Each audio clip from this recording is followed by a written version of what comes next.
जय हिंद दोस्तों, मैं हूं राकेश फौजी। दोस्तों, आज के वीडियो में हम चर्चा करेंगे कि जिन बच्चों का सिलेक्शन एसएससीजीडी के थ्रू हो जाता है, तो एसएससीजीडी के थ्रू होने के बाद में जैसे आपके पास में क्या ऑप्शन बनता है कि जैसे आप अभी 10+2 पास हैं, या फिर आप अभी ग्रेजुएट हैं या पोस्ट ग्रेजुएट हैं, या आपने उससे भी हायर पढ़ाई कर रखी है, या फिर आप 10th पास हैं। क्योंकि आप 10वीं पास से भर्ती हो रहे, 10वीं पास के अलावा अगर आपने 10+2 बीए हैं तो आपको उसके अंदर क्या प्रॉफिट मिलता है, कौन कौन से आप एलडीसी एग्जाम दे सकते हैं, आगे आप कैसे बढ़ सकते हैं, सिपाही से ऊपर की रैंक पे बढ़ने के लिए आपको क्या प्रोसेस करनी पड़ेगी। तो इस वीडियो के माध्यम से आपको पूरी जानकारी मिलने वाली है। अगर आप चैनल पे पहली बार आए हैं तो चैनल को सब्सक्राइब जरूर कर लीजिएगा, वीडियो को लाइक नहीं किया तो लाइक कर लेना। इसके अलावा अगर आप एसएससीजीडी की तैयारी कर रहे हैं और आपको जीके के, रीजनिंग के, मैथ के इन सभी क्वेश्चंस चाहिए तो मेरा एक नया यूट्यूब चैनल है राकेश फौजी स्टडी पॉइंट, जिसका लिंक आपको डिस्क्रिप्शन में मिल जाएगी। आप सर्च भी कर सकते हैं राकेश फौजी स्टडी पॉइंट, उस चैनल पर विजिट कर सकते हैं। सबकी मैंने अलग अलग प्लेलिस्ट बना रखी है, उसके ऊपर मैं अभी आने वाले समय में रीजनिंग के, जीके के और मैथ के अच्छी अच्छी वीडियो लाता रहूँगा, ताकि आपको एग्जाम की तैयारी करने में किसी प्रकार की समस्या का सामना ना करना पड़े। तो दोस्तों, अभी हम बात करते हैं कि जैसे आप मान लो इसके अंदर एसएससीजीडी के अंदर आप सेंट्रल आर्मेड पुलिस फोर्स में आप भर्ती हो जाते हैं, तो इसमें हम वीडियो में सिर्फ सेंट्रल आर्मेड पुलिस फोर्स की बात करेंगे। जैसे आप बीएसएफ हो गई, सीआरपीएफ हो गई, आईटीबीपी हो गई, एसएसबी हो गई, तो इन सब के अंदर अगर आपका सिलेक्शन हो जाता है तो एसएससीजीडी के थ्रू आप कांस्टेबल रैंक पे भर्ती हो रहे हैं, आप 10वीं पास से भर्ती हो रहे हैं। लेकिन अगर आपको फ्यूचर में आप ये चाहते हैं कि मेरे को एक जॉब मिल गई, जॉब मिलने के बाद जिस पर्टिकुलर पोस्ट में आप जॉब कर रहे हैं उसी के अंदर मेरे को फ्यूचर बनाना है, कि आपको प्रमोशन पाना है। वैसे अगर हम प्रमोशन की बात करें तो मिनिमम 15 से 20 साल लग जाती है कांस्टेबल से आपको हेड कांस्टेबल बनने में, और ये जीडी की ड्यूटी होती है। तो अगर आप एक प्रकार से देखा जाए, अगर किसी भी फोर्स के अंदर, तो जो फोर्स चलती है, जो मेन फोर्स को चलाने का जो रोल होता है, वैसे तो हर रैंक का हर इंसान अपना अपना रोल होता है, लेकिन जो मेन वर्क जो होता है, जो जीडी के जवान होते हैं, खास करके कांस्टेबल रैंक के, क्योंकि कांस्टेबल रैंक सबसे छोटी रैंक होती है फोर्स के अंदर, और इसके ऊपर मतलब हेड कांस्टेबल ऐसा जितने भी इसके ऊपर के होंगे सब कमांड करते हैं इनके ऊपर।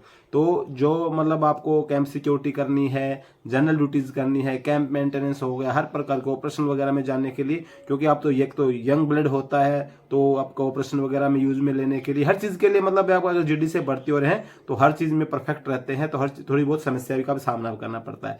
लेकिन आप ये चाहते हैं कि भाई मैं भी कांस्टेबल हूं और एक एग्जाम दे के मैं अपना एक हेड कांस्टेबल बन जाऊं, या एसआई बन जाऊं, या इंस्पेक्टर बन जाऊं, या असिस्टेंट कमांडर तक पहुंच जाऊं, क्योंकि सबका सपना होता है भाई, वो चाहे मैं हो चाहे आप भर्ती होंगे, कोई भी होगा, एक ही रैंक के ऊपर 15 से 20 साल रहने की बजाय अगर थोड़ा सा जंप कर जाए तो जल्दी हमको प्रमोशन मिल जाए।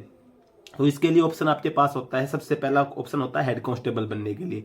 तो अभी हेड कांस्टेबल बनने के लिए आपको 10+2 पास होना चाहिए। अभी जो जीडी के अंदर जो हेड कांस्टेबल बनते हैं, ये सिर्फ सीआरपीएफ के अंदर फैसिलिटीज है। अगर आपको सीआरपीएफ मिल जाती है या आपकी चॉइस सीआरपीएफ है, तो सीआरपीएफ के अंदर आप हेड कांस्टेबल जीडी बन सकते हैं। अगर आप 10+2 पास है, किसी भी सब्जेक्ट से हैं, तो आपको किसी प्रकार का कोई डिप्लोमा, किसी प्रकार की कुछ भी नहीं चाहिए, सिर्फ आप 10+2 पास होना चाहिए, वो चाहिए आप किसी भी सब्जेक्ट से हैं, तो आप हेड कांस्टेबल जीडी में, अगर आपकी जैसे सर्विस 4 से 5 साल सर्विस हो जाएगी, उसके बाद एग्जाम निकलता है, आप एग्जाम दे देंगे। एग्जाम के अंदर आपको सिर्फ अपने जो स्टाफ के जो पर्सन होंगे, जो जीडी के जवान होंगे, वही बैठते हैं इसके अंदर, बाहर से कोई किसी प्रकार कंपटीशन नहीं होता। लेकिन प्रोसेस आपको पूरी करनी पड़ेगी, रिटर्न भी होगा, फिजिकल भी होगा, 1600 मीटर की रनिंग होती है, 6 मिनट 30 सेकंड का टाइम मिलेगा आपको, करेक्ट मिलेगा, जो है उतना मिलेगा, कम ज्यादा नहीं मिलेगा। फिजिकल का कोई नंबर नहीं होता है, लेकिन फिजिकल आपको पास करना पड़ेगा। इसके अलावा आपकी लॉन्ग जंप भी होगी, हाई जंप भी होगा, और आपका मेडिकल वगैरह पूरी सुविधा होंगी। लेकिन मेडिकल वगैरह में आपको बाहर निकलने के चांस कम रहते हैं, और आपको फिजिकल और रिटर्न आपको पास करना पड़ेगा।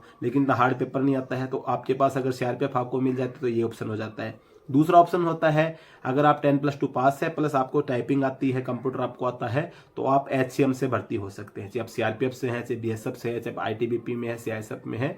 अगर आप कांस्टेबल रैंक एसएससीजीडी से भर्ती हो और आप 10+2 पास है किसी भी सब्जेक्ट से, और आपकी टाइपिंग स्पीड अच्छी है, तो आप एचसीएम बन सकते हैं। इसके लिए भी सेम प्रोसेस होता है। एलडीसी के लिए वैकेंसी जब रिलीज होती है, जो जनरल वैकेंसी रिलीज होती है, उसी के साथ में एलडीसी के वैकेंसी रिलीज होती हैं। जैसे जो जवान जॉब कर रहे हैं उनके लिए एलडीसी की वैकेंसी रहती है, तो उसके अंदर आप अप्लाई करके आप एग्जाम पास कर दिए, उसके बाद टाइपिंग टेस्ट हो जाता है, और मेरिट निकल के आप उसके अंदर भी सिलेक्शन ले सकते हैं। बशर्ते इसके अंदर आपको टाइपिंग स्पीड आपकी अच्छी होनी चाहिए, टाइपिंग में आपको टेस्ट पास करना पड़ेगा। और मेन यही होता है, रिटर्न टेस्ट भी इतना हार्ड नहीं आता है, फिजिकल वगैरह इसमें ज़्यादा होता नहीं है, और मेडिकल में फेल कोई इतना करता नहीं है, क्योंकि आप ऑलरेडी जब एसएससीजीडी का मेडिकल पास कर देंगे तो मेडिकल में फेल होने के बहुत 0% चांस आपके रहते हैं। और ये हो गया। इसके बाद में अगर आपने टेक्निकल पढ़ाई कर रखी है, जैसे आप पीसीएम से आपने 10+2 करी, फिजिक्स केमिस्ट्री मैथ से, तो आपके पास में ऑप्शन बचता है रेडियो ऑपरेटर, रेडियो मैकेनिक। जैसे आप बीएसएफ की बात करें तो रेडियो ऑपरेटर, रेडियो मैकेनिक बोला जाता है। आईटीबीपी में आपको एचसी टेलीकॉम बोल दिया जाता है। सीआरपीएफ के अंदर रेडियो ऑपरेटर, रेडियो फिटर बोला जाता है, रेडियो साइफर बोला जाता है। तो ये जो वैकेंसीज होती हैं जिसमें जो बच्चे पीसीएम से 10+2 पास करते हैं, तो पीसीएम से अगर आपने 10+2 पास कर रखी है तो आप इसके अंदर एलिजिबल होते हैं। जो वैकेंसी डिपार्टमेंट रिलीज होती हैं उसमें आप अपना फॉर्म अप्लाई कर दे। फॉर्म अप्लाई करने के बाद में आपका जब टेस्ट होगा, टेस्ट होने के बाद में आपका सिलेक्शन हो जाएगा। जो डिपार्टमेंटली कोटा है उस कोटे में आपको फाइट करना पड़ता है। जनरल कोटा जो होता है, सिविल जितने भी जो नए जवान जो फॉर्म अप्लाई करते हैं उनके साथ आपको कंपटीशन नहीं होता है। आपका कंपटीशन जैसे डिपार्टमेंटली आपकी 100 वैकेंसी है तो 100 वैकेंसी के अंदर आपका कंपटीशन होता है। इसके अपोजिट अगर हम बात करें सीआरपीएफ के अंदर, तो सीआरपीएफ के अंदर जैसे रेडियो ऑपरेटर हो गया, रेडियो फिटर हो गया या साइफर वगैरह होते हैं, हेड कांस्टेबल रैंक के जो होते हैं, इनकी सिविल से कोई भर्ती नहीं आती है। जो बच्चे एसएससी जीडी से भर्ती होते हैं उन्हीं में से जिन बच्चों ने 10+2 में पीसीएम सब्जेक्ट से 10+2 कर रखी है तो वो इसके अंदर एलिजिबल होते हैं और वो फॉर्म अप्लाई करते हैं। और सिर्फ एक रिटन टेस्ट होता है, किसी प्रकार का कोई फिजिकल नहीं, किसी प्रकार का कोई मेडिकल नहीं, कुछ भी नहीं करना पड़ता। सिर्फ आपको एक रिटन टेस्ट देना पड़ेगा। अगर आपने पीसीएम से किया तो आपको उसी 10+2 का जो आपका पैटर्न होगा उसी क्वेश्चन आंसर आएंगे और आप उसके अंदर सिलेक्शन हो सकते हैं। तो आप head constable, radio operator, radio mechanic बनने के बाद में जो पर्टिकुलर फोर्स की जो सिग्नल प्लाटून्स होती है उसके अंदर आपका कन्वर्टन हो जाता है और आपका प्रमोशन हो जाता है, मतलब आपको 3 फीती लग जाती है। तो ये बात हो गई आपको हेड कांस्टेबल बनने के लिए। तो इसके अंदर आप एचए में जा सकते हैं, रेडियो ऑपरेटर, रेडियो मैकेनिक जो सिग्नल प्लाटून से इसके अंदर जा सकते हैं। साथ ही अगर आप सीआरपीएफ के अंदर भर्ती हो तो आप जीडी के जा सकते हैं। तो ये बातें तो होगी 10+2 की। इसके अलावा आप स्टेनो में भी जा सकते हैं। अगर आपका शॉर्ट हैंड स्पीड अच्छा है तो 10+2 पास अगर आप तो स्टेनो में भी जा सकते हैं। स्टेनो को भी एलडीसी वैकेंसी आती है, तो एक स्टेनो की मैंने भूल गया था बताना, स्टेनो भी आप बन सकते हैं। लेकिन ये जो स्टेनो हो गया, एचसीएम हो गया, इसके अंदर आपको टाइपिंग स्पीड अच्छी होनी चाहिए। अगर मतलब एचसीएम के लिए टाइपिंग स्पीड और स्टेनो के लिए शॉर्ट हैंड आपको आना चाहिए। इसके बाद में हम बात करते हैं जो बच्चे ग्रेजुएट हैं, ग्रेजुएट है चाहे पोस्ट ग्रेजुएट है, कुछ भी है।